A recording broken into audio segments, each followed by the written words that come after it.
جامعه ژاپن یا خود مردم ژاپن مثل همون مرغ‌هایی است که پرورش برای مرغ بزرگ شده. اینا همه کنترل شده است. ببین تمام امکانات برخوردار. وقتی گرمه کولر روشن میشه، نمیدونم پنکه میچرخه، وقتی سرد گرمایش روشن میشه، وقتی بیماری شروع میشه آمپول میزنن و مریض نمیشه.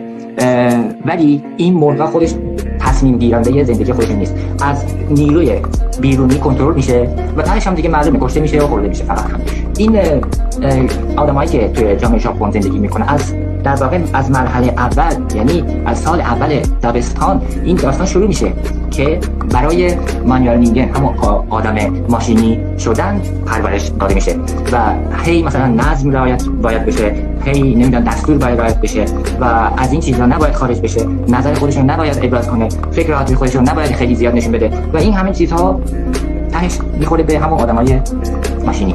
به نظرم آدم وقتی راضی میشه یا خوشحال میشه که خودش تعیین کننده یا